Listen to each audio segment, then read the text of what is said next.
오늘 하나님께서 우리에게 주시는 말씀은 치료하시는 하나님입니다.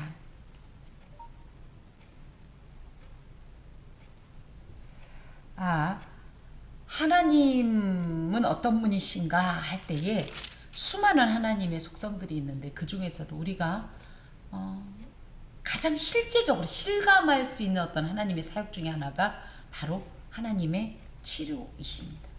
하나님은 하나님 자신을 출애굽기 15장에 이미 당신이 치료하는 여호와다라는 당신의 실체를 밝혀주십니다. 그 하나님의 치유의 능력이 어떻게 나타나는지 오늘 본문을 통해 확인하도록 합니다. 예수께서 돌아오심에 무리가 다 환영하니 이는 다 기다렸음이러라. 예수께서 어디서 돌아오셨어요? 22절에 보면 그들에게 호수 저편으로 건너가자 하면서 갈릴리 바다 건너 26절에 보니까 거라사인의 땅에서 군대 귀신 들린 자를 축출하신 내용이 기록되어 있습니다. 이 기록이 있고 나서 돌아오셨다고 할 때 떠나셨던 곳이 어디였나를 알아야 되겠죠. 그곳이 어디냐면 예수님의 사역의 본거지인 가버나움입니다. 이 가버나움으로 귀환했을 때 뜻밖의 무리들이 있는 거예요. 왜 그러냐고 하면 물론 예수님이 늘 이 당시엔 늘 배척당했던 건 아니지만 그래도 일각에서는 예수님을 경계해야 할 요주의 인물로 생각을 해 왔었는데 그래서 심지어 그 일 때문에 우리가 예전 주일에 살펴보았듯이 예수님 가족들이 예수님을 미쳤다고 생각하고 또 이런 미움을 당하는 예수님을 그대로 둘 수 없어서 데리러 오는 사건도 일어나지 않았었습니까? 그런데 이들이 예수님을 환영하는 거예요. 그리고 심지어 기다렸대요. 왜 그랬을까? 그게 41절에 나옵니다. 이에 회당장인 야이로라 하는 사람이 와서 예수의 발 아래 엎드려 자기 집에 오시기를 간구하니 이는 자기에게 12살 된 외딸이 있어 죽어감이러라. 그래서 이 무리들은 야이로 회당장 야이로의 딸이 지금 죽어가고 있는데 과연 저 예수라는 전도자가 어떤 능력을 베풀 것인가, 어떤 이적을 베풀 것인가 하는 치유에 대한 기대감이 있었다라는 거죠. 여기 근데 아주 독특하고 아주 놀랄만한 이 장면을 좀 확인할 수 있는데요. 이건 회당장인 야이로라 하는 사람이 와서 예수의 발 앞에 엎드렸다라는 거예요. 회당장은 누구냐면요.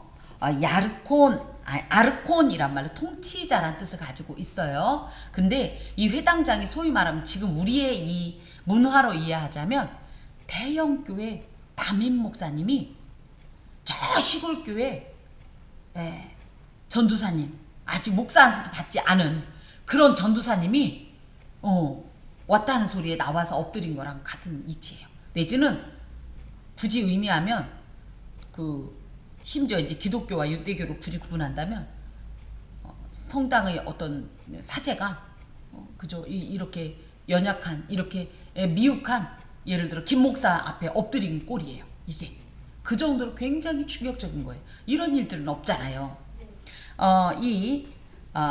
회당장 아르콘이라는 말은 통치자라는 말로서 회당에 하나의 회당 속엔 보통 3명 정도가 있었습니다. 이들은 회당에서 재판을 했고요. 또 설교자나 성경 봉독자를 선정했어요.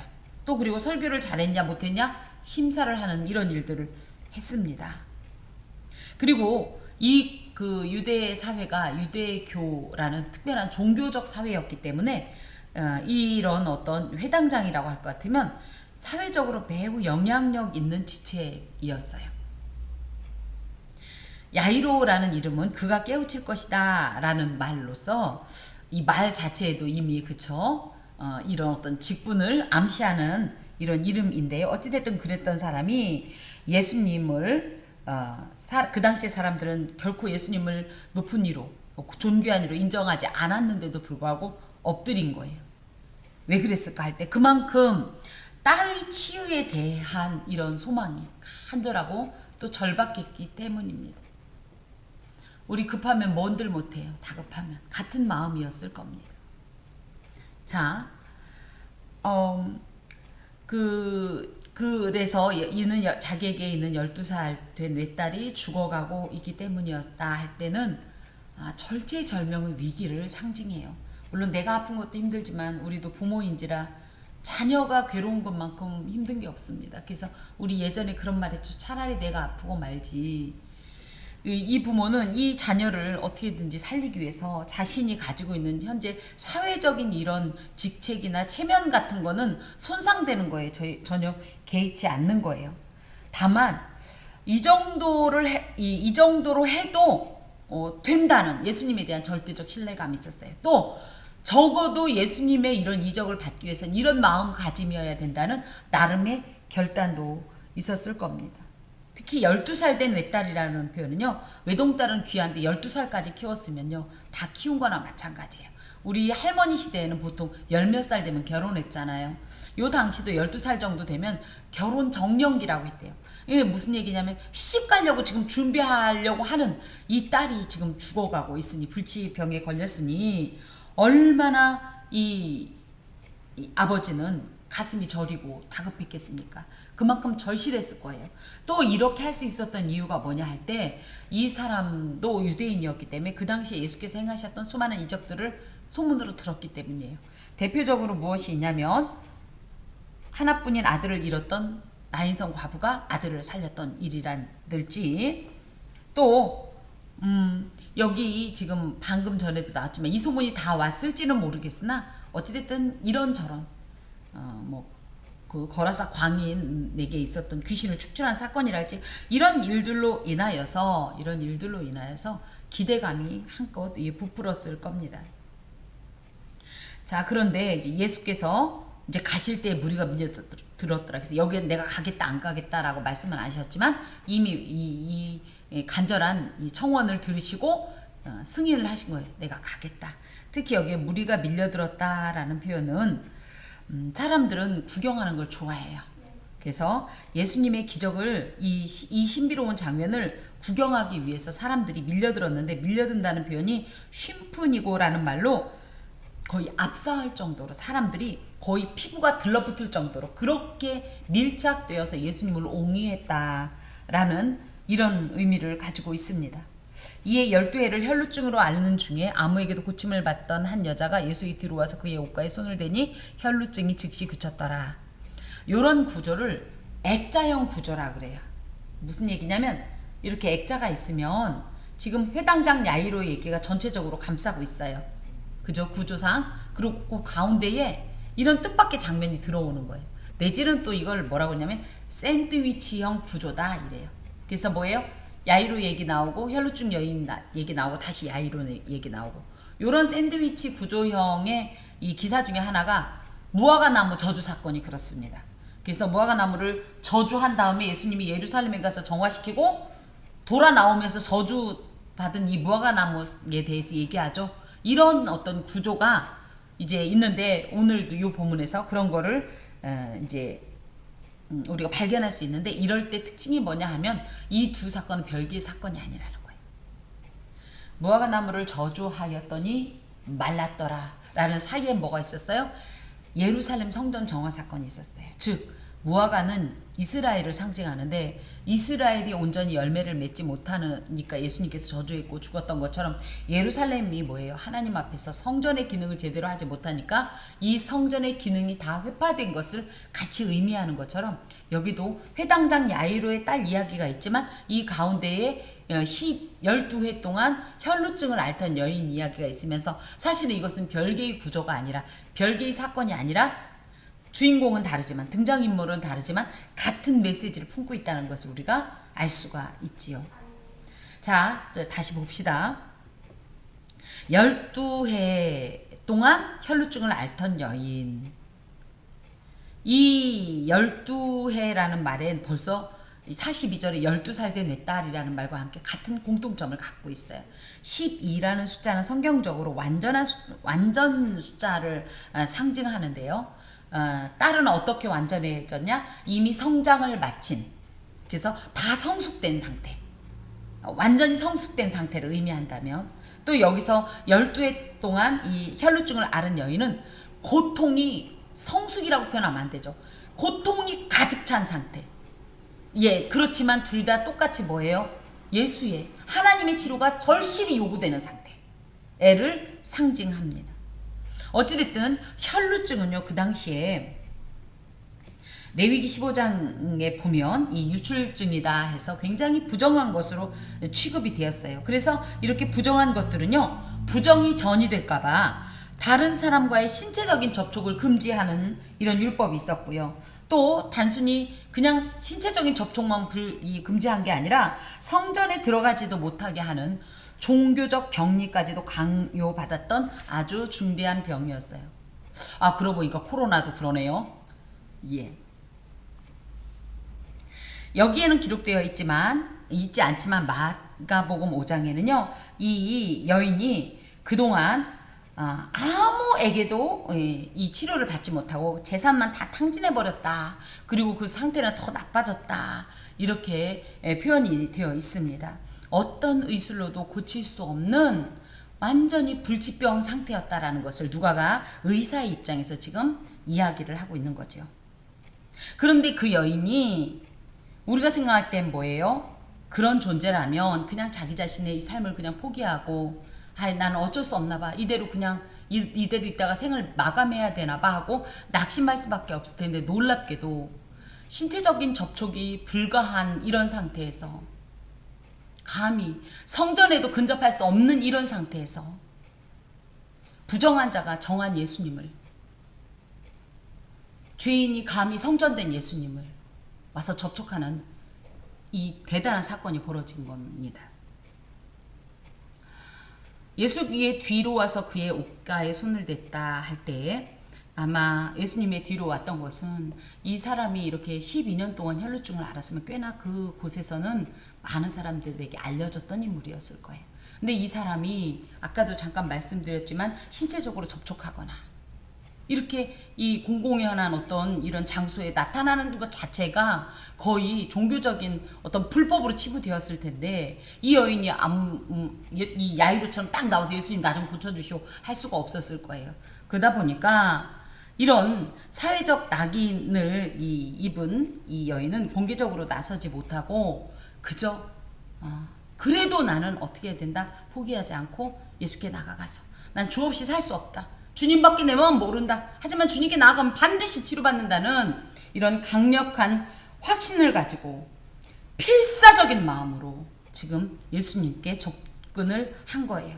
근데 보니까 그러면 뒤에 와서 예수님을 와라 끌어안았냐? 그건 아니고 그의 옷가에 손을 대니, 옷가라는 것은 이런 옷소매를 얘기하는 게 아니에요. 유대인들은 뭐예요? 계명, 율법을 상기하게 하기 위한 겉옷술이 있었죠. 우리 레위기에도 민수기에도 배웠단 말이에요. 그 술을 말해요. 그러니까 우리 망토 같은 거 끝에 이렇게 술 달죠. 그런 술이 이들에게 내 귀에 하나씩 청색으로 달게 돼 있었잖아요. 그 술을 예수님께서 하고 계셨던 거예요. 그 겉옷을. 그러니까 그 옷가에, 요게 또 같은 말이 다윗이 사울의 겉옷자락을 베었을 때 그 겉옷자락이 이 술입니다. 예, 그거에 이제 이렇게 손을 댔죠. 그랬더니 혈루증이 즉시 그쳤더라. 여기에 굳이 이 여인이 이렇게 옷가에, 예수님이 옷가에 손을 댄 이유는 부정한 자신의 신체가 예수님의 몸에 닿을까봐 걱정돼서. 예, 그런데 사실은 그렇죠. 예수님은 뭐예요? 하나님 앞에 제단이기 때문에 제단에 닿으면 모든 것이 도리어 거룩해져요. 다른 것들은 부정한 것이 닿으면 부정이 전이가 되는데, 하나님께서 거룩해 하신, 거룩으로 지정하신 어떤 것들은 오히려 부정한 것이 정한 걸 닿으면 부정이 정을 더럽히는 게 아니라 정이 부정을 정결케 해요. 이 역사가 있습니다. 근데 이제 이 여인은 아직 그런 걸 알지 못했으니까 그래도 예수님을 만져야 되겠는데 차마 예수님의 몸을 만질 수 없으니까 겉옷 이 술에다가 손을 살짝 댄 거예요. 더하여서 그럼에도 불구하고 그렇게 어찌 보면 조심스러운 상태에서도 그래도 이런 행동을 했었던 건 뭐냐면, 예수님밖에 없으니까 나를 고칠 리가, 또 예수님의 옷끝만 만져도 내 병은 치료될 수 있다라는 강력한 확신이 있었으니까. 그랬더니 혈루증이 즉시 그쳤더라.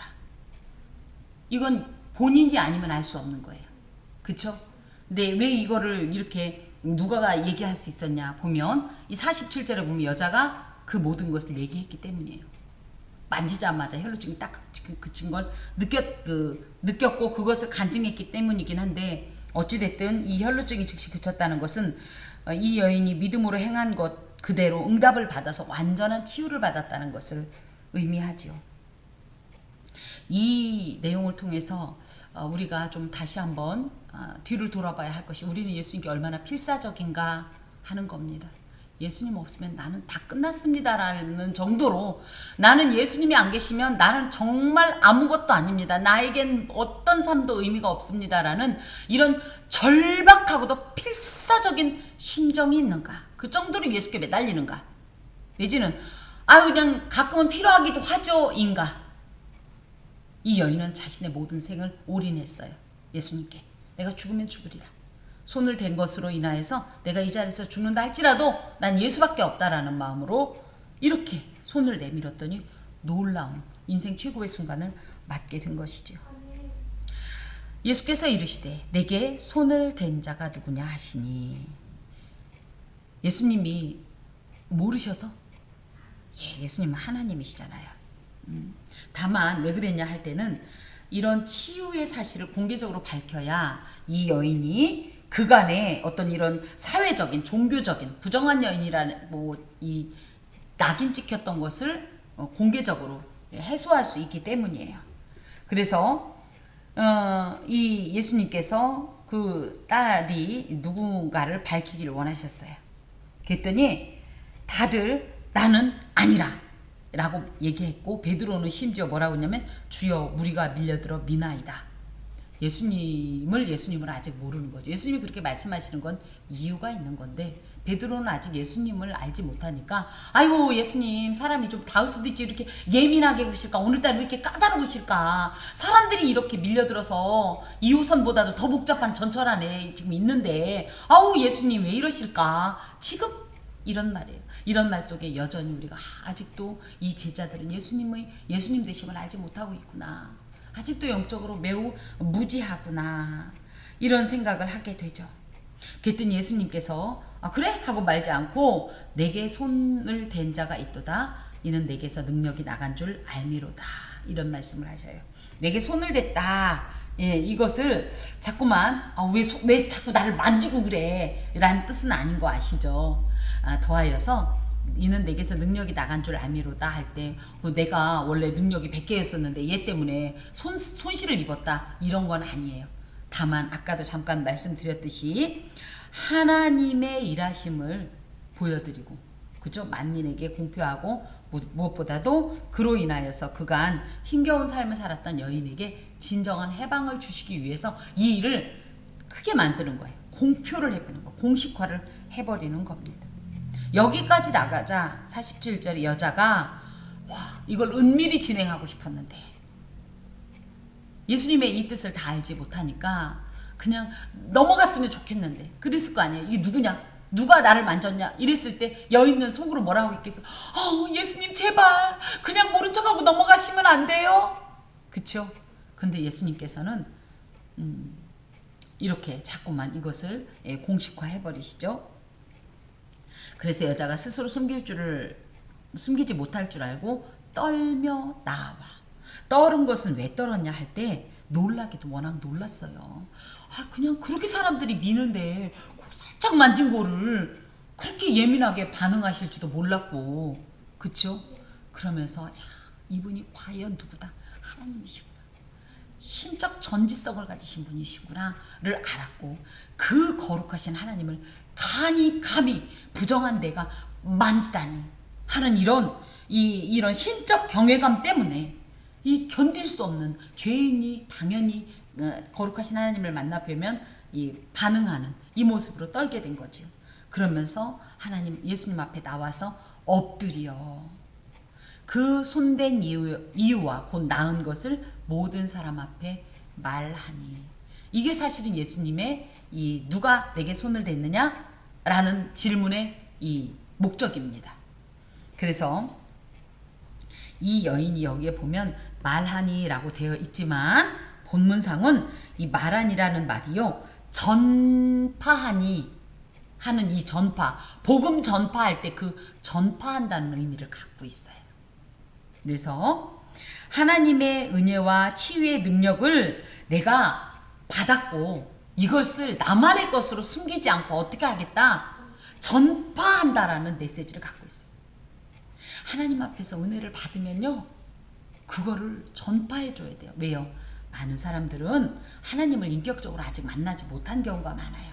그럴 때 어떻게 해요? 하나님의 일하심을, 우리에게 일하심을 증거함으로써 많은 이들이 그것을 통하여서 하나님께로 마음을 돌이키고 마음을 열 수 있단 말이지요. 그런데 이렇게 하나님의 은혜와 치유의 능력을 경험한 교회와 성도들이 도리어 침묵한다면, 내지는 더 안타까운 건 뭐예요? 기억이라도 하고 있으면 다행이지, 잊어먹어요. 망각한다면, 이것이 우리 교회가 또 우리 자신이 하나님 앞에 은혜를 입고 감동을 입은 목적 중에 하나인데, 이것을 이렇게 너무나 쉽게 생각하거나 가볍게 생각하거나 개인적으로 생각한다면 구원받은 교회가 나가야 할 궁극적인 방향을 우리가 훼손시키는 것이고 역행하는 것입니다.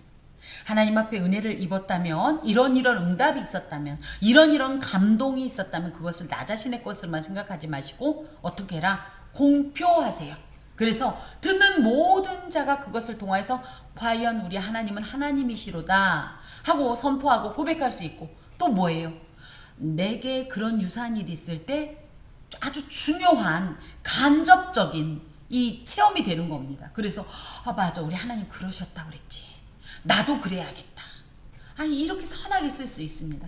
다만 조심할 건 여기에 내가가 들어가면 안 된다. 내가 이랬더니 이렇다. 이건 늘 조심해야 된다고 말씀을 드렸습니다. 오직 하나님만이 하셨습니다 라는 고백이 있어야 하겠습니다. 그랬더니 예수님께서 말씀하시기를 따라라고 표현한 것은, 이것은 하나님의 음성이에요. 그래서 너는 더 이상 부정으로 인해서 멸시받던 존재가 아니란다. 너는 하나님께 사랑받는 존재가 되었단다. 내지는 너는 원래 그런 존재였었는데 이 질병으로 인해서 부정한 자로 치부되었지만 이제 모든 부정을 벗어버리고 하나님 앞에서 교제할 수 있는 자가 되었단다. 이런 의미로 따라. 그래서 이 딸이라는 말은 너는 더 이상 하나님 앞에 죄인이 아니라 하나님의 자녀로서 이제 하나님을 아바 아버지라고 부를 수 있는 이 관계가 완전히 회복되었다 라는 것을 선포해 주시는 음성입니다. 더하여서 내 믿음이 너를 구원하였다. 이 여인의 믿음이 너를 구원하였다라는 표현은 마가복음 9장 21절에 예수님께 손을 대기만 해도 병이 나을 줄로 믿었다 라는 내용이 있기 때문에 함께 이 병행 본문으로 읽으면 좋습니다. 그래서 결국은 구원의 실체는 뭐다? 믿음이다. 믿음만이 능력이라 하시네. 믿음은요, 히브리서 11장 1절에 보면 바라는 것들의 실상이요 보이지 않는 것들의 증거다. 오늘 이 말씀이 참 많이 나오죠.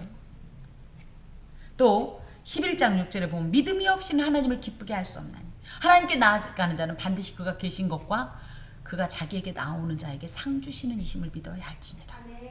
믿음은 그게 믿음입니다. 늘 말씀을 드렸듯이 하나님의 이 실존 자체를 믿는 것도 물론 믿음이에요. 하지만 그 하나님을 지대로 고백한다면 정말 보이지 않는 실상을 인정하게 됩니다.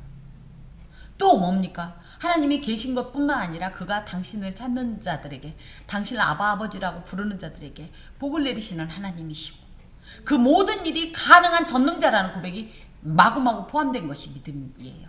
그랬더니 이 믿음이 놀랍게도 이 딸에게 단순한 병 치유를 넘어서 그 영혼의 문제까지도 해소하는, 또 여기에 보면 구원은 지금 즉각적으로 이루어졌어요. 근데 여기에 또 뭐라고 돼 있어요? 구원하였다고 끝나지 않고 뭐라고 그래요? 평안히 가라. 너에게 심적 평안을 내가 주겠다.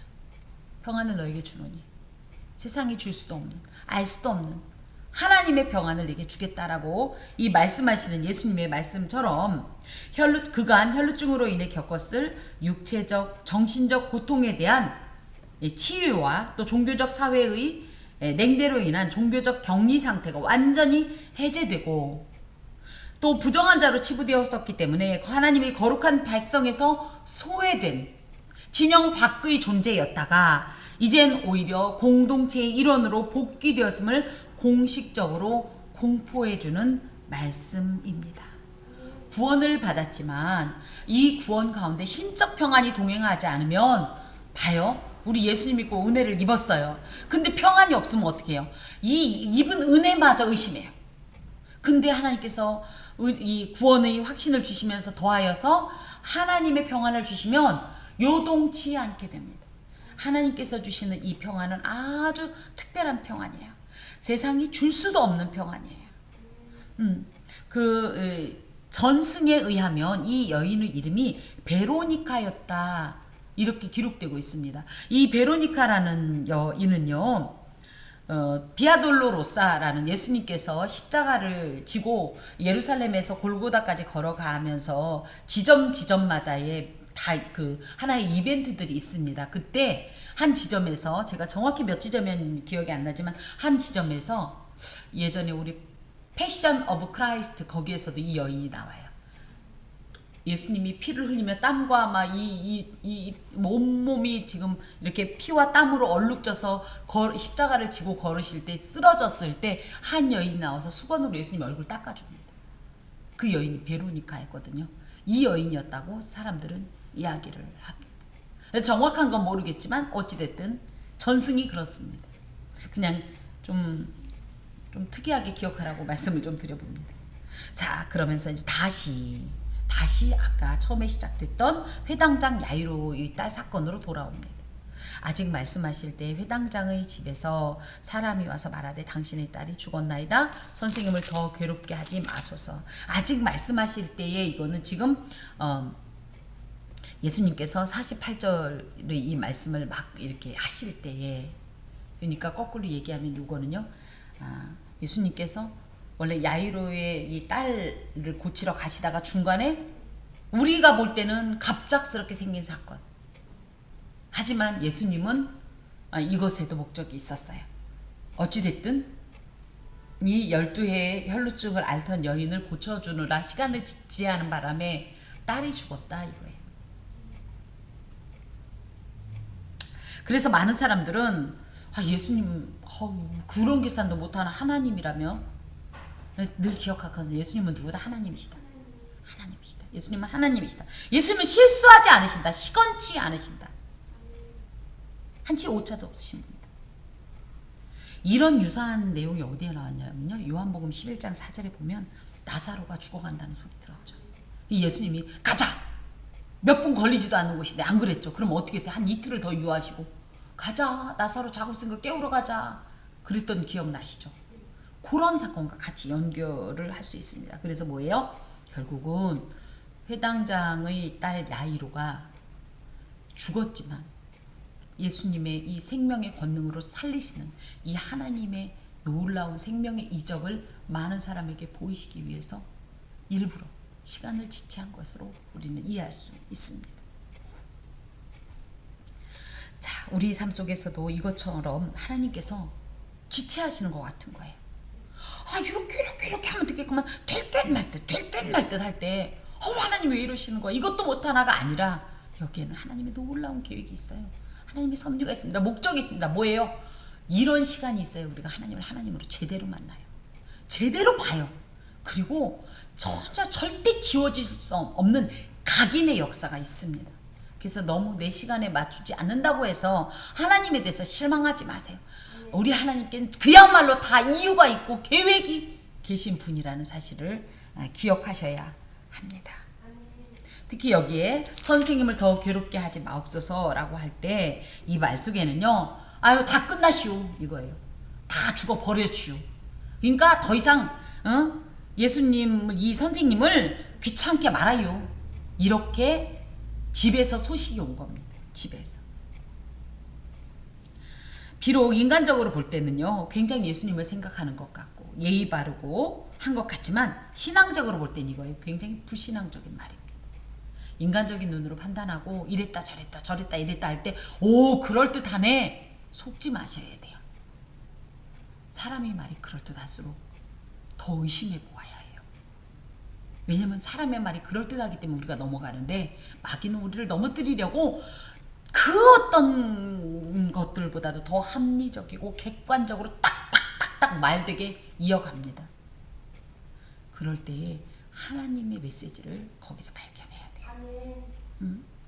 그런 의미에서 신앙적으로 이 말은요, 예수님의 하나님 되심, 즉 예수님은 누구시다? 죽어서도 살리시는 하나님이라는 것을 믿지 못하는 매우 부신앙적인 행동이고, 이 말에 사람들이 아 그렇구나 한다면 그런 부정적인 영향을 끼치는 말이기 때문이에요. 그래서 신앙 안에서 우리가 같은 말을 할 때에도 이것이 하나님의 일로 드러날 수 있느냐 없느냐를 생각하면서 말해야지, 아무 생각 없이 내 속에서 이 말 나오니까 툭툭툭 하면 안 돼요. 왜냐? 난 아무 생각 없이 툭 하고 집어던진 돌멩이에 연약한 개구리는 맞아서 아주 치명적인 상처를 입을 수 있기 때문입니다. 특히 부신앙적인 말은요, 속에 담지도 말아야 돼요.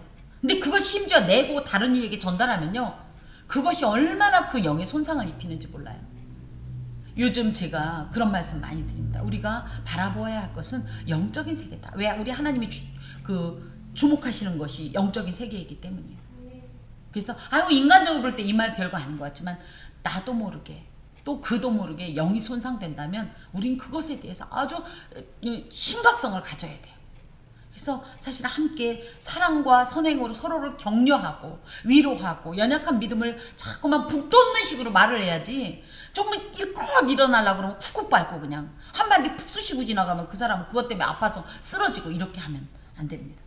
자, 예수께서 들으시고 이르시되, 예수님께서 이게 원래는 그 종들이 야이로에게 보고한 말인데요, 예수님도 그 옆에 계셨기 때문에 그 말씀을 들으셨어요. 그리고 이르시되 두려워하지 말고 믿기만 하라. 그리하면 딸이 구원을 얻으리라. 이게 누구한테 하시는 말씀이에요?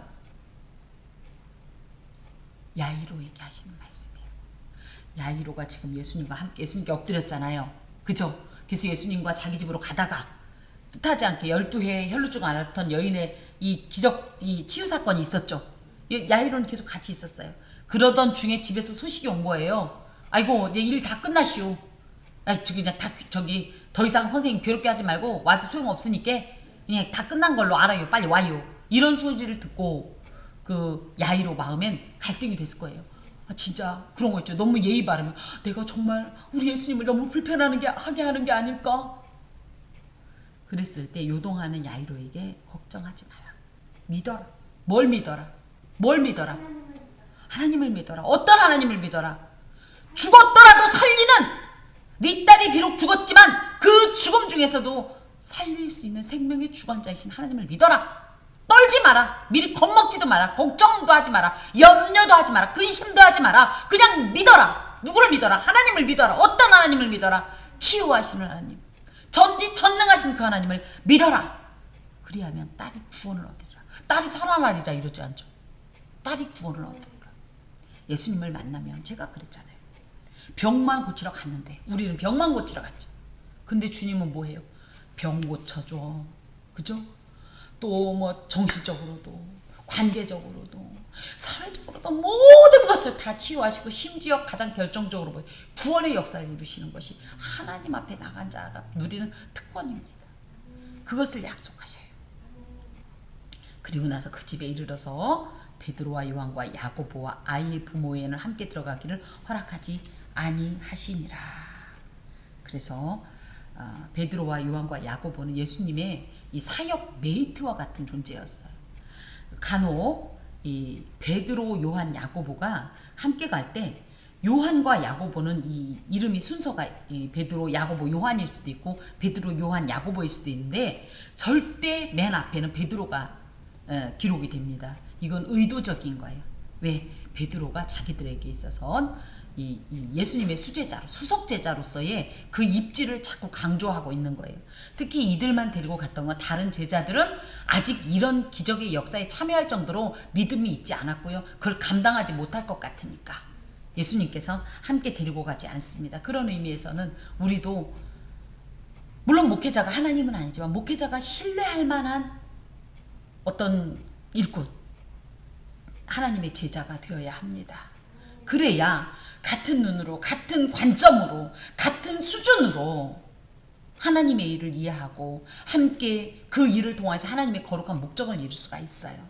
그런데 목회자가 생각할 때 아이고 이분은 이래서 안 돼, 저분은 저래서 안 돼 하고 목회자가 혼자 어쩔 수 없이 단독으로 행할 수밖에 없다면 참 이것은 성도에게도 큰 손실이고요. 목회자도 굉장히 힘이 겹습니다.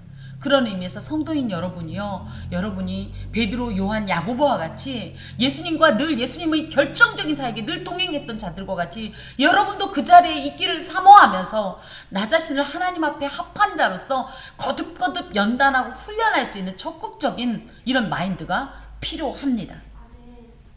그랬더니 들어갔더니 모든 사람이 아이를 위하여 울며 통곡하며. 우리나라도 호상꾼이 있잖아요. 아이고 아이고 똑같아요. 이스라엘도 호상꾼이 있는데 그들을 중심으로 해서 많은 사람들이 이렇게 우는 모습을 보게 됐습니다. 그런데 뭐 유대인뿐 아니라 한국뿐 아니라 어느 곳이든지 죽음 앞에서 애곡이 없다는 건 말이 안 되지요. 여기에서 이제 제가 조금 말씀을 붙이면 아이고 천국에 가서 만날 건데 뭘 울어. 그거에 대해서 어떻게 생각하시는지 모르겠습니다. 간혹 천국에 가서 만날 건데 우는 권사님 보고 믿음 없다고 이런 얘기 하는데 그건 너무나 큰 신뢰의 이야기고요. 그런 마음을 공감하지 못하는 것은 참으로 우리의 연약함입니다. 그의 믿음 없음이 아니에요. 어찌됐든 당분간 사랑하는 이와 떨어져 있는데 그거를 아이고 왜 울어, 예수님 품에 안겼는데 왜 울어. 아이 그거는 어찌됐든 그렇죠. 마리아나 마르다처럼 부활 때에는 보겠지만 그 사이에 못 보잖아요. 그 애통을 왜 그렇게 부정합니까? 그건 믿음이 좋은 얘기가 아니에요.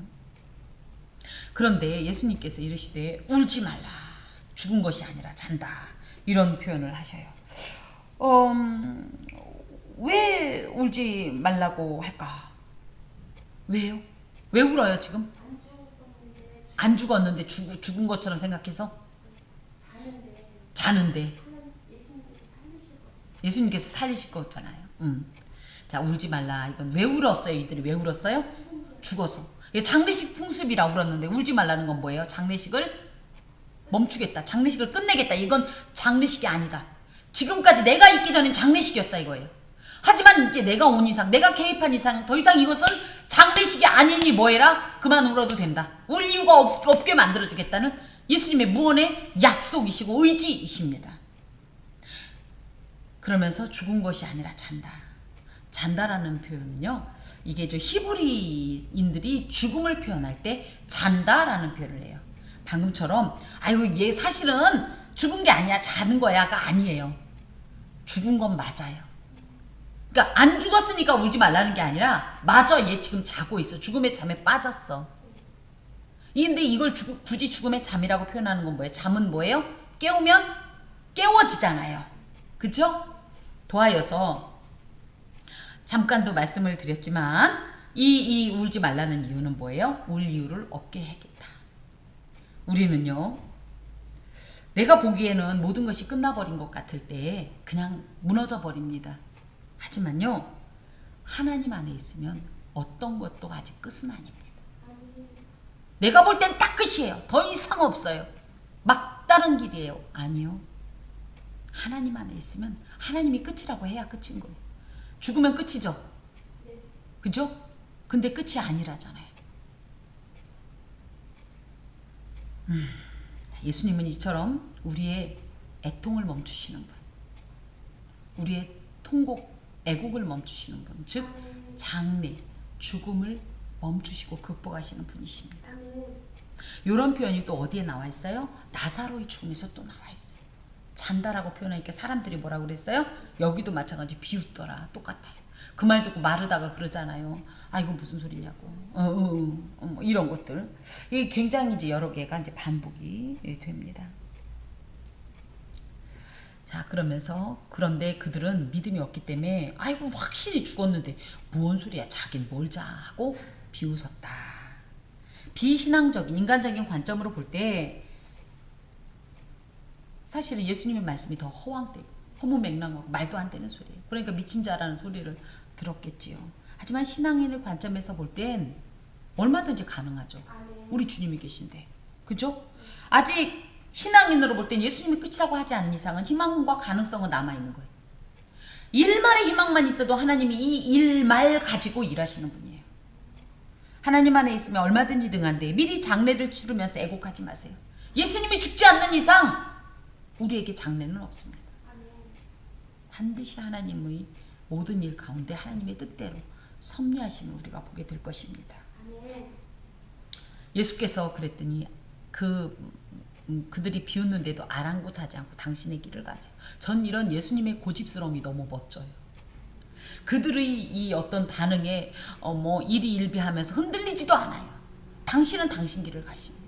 신앙인에게 있어서 이런 좀 모범이 좀 어떻게 보면 이런 도전이 좀 필요합니다. 뭐요?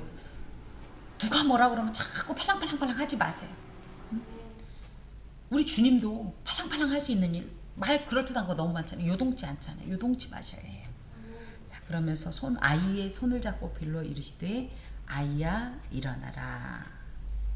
아이야 일어나라. 이것이 마가복음 5장 42절에는 달리타 쿰 이렇게 되어 있습니다. 쿰이 뭐라고 그랬어요? 일어나라. 달리는 딸이란 뜻이에요. 그래서 여긴 아이라고 돼 있지만 아까 여인에게 따라 한 것처럼 따라 일어나라. 근데 이 말에는요, 이 달리타쿰이란 말은 우리는 이것도 모르고 어떻게 해요? 달리타쿰 뭐 이런 식으로 예수님이 말씀하셨을 것 같지만 이 말은 아침에 엄마가 잠든 아이를 깨울 때 사용하는 다정다감한 음성이에요. 그런 말씨예요. 그래서 처음에 아침에 아이들 깨울 때 일어나! 물론 그러는 부모들은 뭐 상상이 안 가겠지만 처음에는 어때요? 애들은 자면 이쁘지 않나요? 다 컸어도 이쁘더라고. 내일 모레 시집가도 이쁘더라고. 그래서 어떻게 해요? 응? 별명을 부르거나 그죠? 애칭을 불러가면서 일어나 엉덩이 툭툭툭 이게 달리타쿰이에요. 예수님께서 죽은 사람이니까 못 들을까봐 달리타쿰 이게 한 게 아니에요. 이제 우리로 표현하면 달리타쿰 이렇게 아주 다정다감한 사랑 섞인 음성으로 말씀하셔요.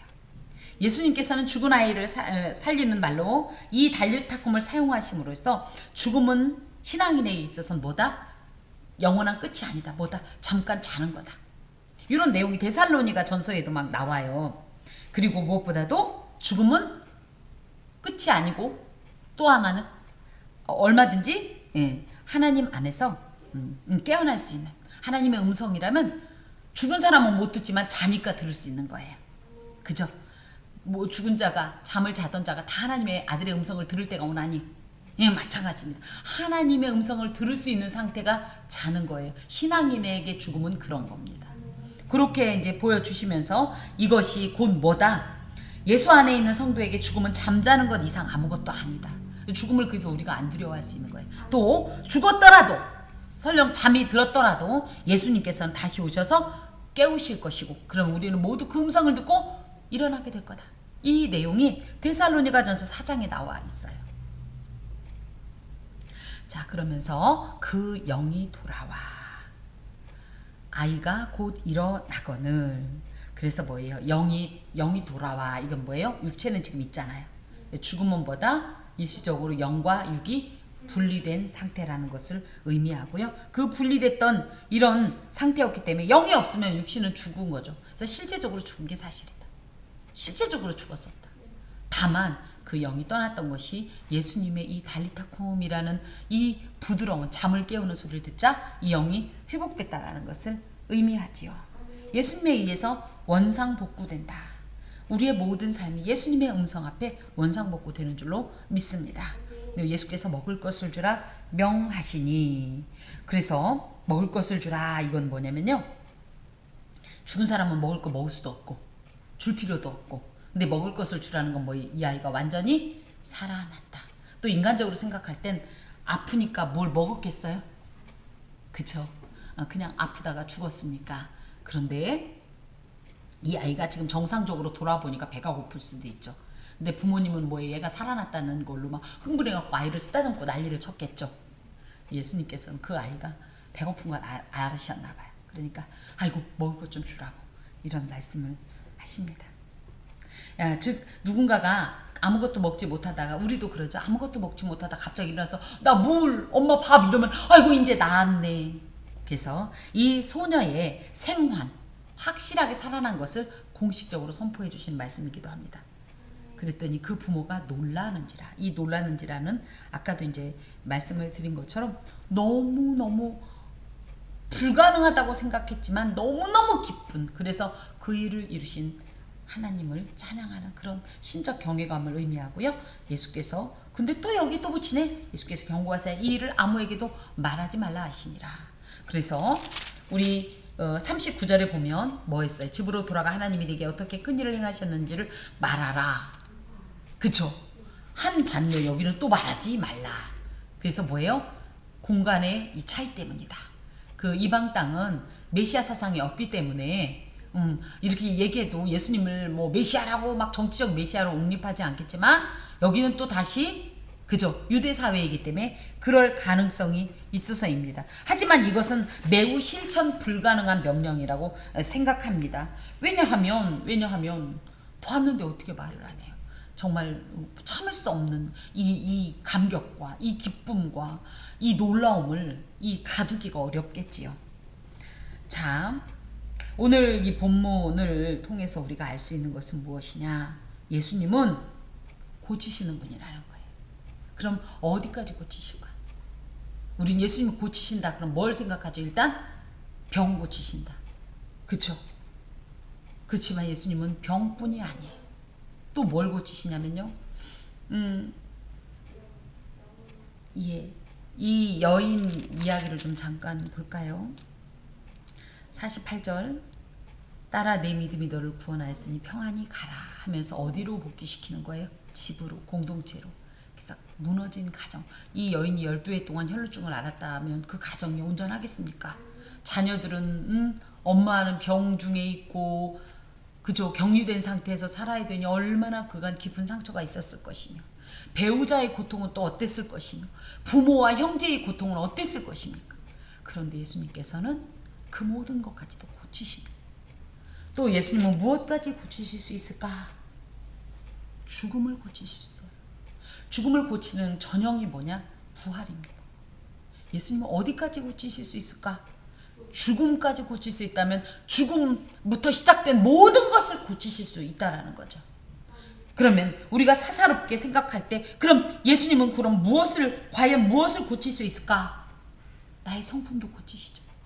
타고난 성격? 못 고쳐요? 난 이거 타고났어. 난 원래 이런 존재야? 아니요. 걱정하지 마세요. 예수님은 고치셔요. 아니 죽음도 고치시는 분이 이거 우리의 성격 하나 못 고쳐요? 습관 고치십니다. 습관. 나는 원래 이게 그냥 편해서 이렇게 살아왔어. 그래서 안 돼. 습관 됐어. 무슨 소리예요? 습관도 고치실 수 있는 분이 하나님이세요. 다만 여기서 중요한 게 뭐냐? 여인이 아이고 난 어쩔 수 없어. 12년 동안 알았는데 뭔 수를 보겠어. 내가 뭐 좋은 일을 보겠다고 난 이러다 갈 거야 하지 않고 어떻게 했어요? 필사적으로 적극적으로 난 주님 앞에 나가서 살겠습니다라는 이런 적극적으로 포기를 모르는 적극성과 하나님 앞에 예수님 앞에 손을 내민 이 행동을 통하여서 야이로 회당장 야이로의 딸도 마찬가지입니다. 아버지가 아이고 내가 사회적 지위가 이런데 무슨 인정받지도 못한 어느 신학교 출신인지도 모르는 저 미치광이 전도자한테 내가 가서 엎드리랴 했으면 이 소녀는 그냥 죽고 마는 거예요. 하지만 뭐예요? 체면을 불구하고 그쵸? 체면을 불구하고 예수님의 하나님 되심 앞에 엎드리니까 하나님의 놀라운 역사가 일어나는 거예요. 그래서 신앙인에게 필요한 건 적극성입니다. 필사적으로 치료하시는 하나님 앞에 그 치료의 역사를 구하세요. 무엇이라도 두고 말이에요. 하나님은 치료하시는 하나님으로서 우리의 간절한 기대와 소망을 반드시 이루어 주십니다. 아멘. 기도하겠습니다. 주님 감사합니다. 아멘. 나의 병을 고쳐주시고 무너진 모든 관계와 상처들을 싸매시고 치유하시며 심지어 나의 죽음까지도 미리 고쳐주셔서 부활의 소망 주셔서 감사합니다. 이런 주님이 못하실 일이 무엇입니까? 나의 연약한 성품, 합당치 아니한 습관들마저도 주께서 온전히 고치시는 줄로 믿사오니 주여 나를 고쳐 주시옵소서. 주님 앞에 내 어민 이 손을 굳게 잡아주시고 주여 권능으로 행하여 주시옵소서. 예수 그리스도의 이름으로 기도하오며 주 예수 그리스도의 은혜와 하나님의 사랑과 성령의 교통하심이 은총을 입은 함께하는 교회의 모든 권속과 그 삶에 영원히 함께하옵시기를 간절히 축원하옵나이다. 아멘.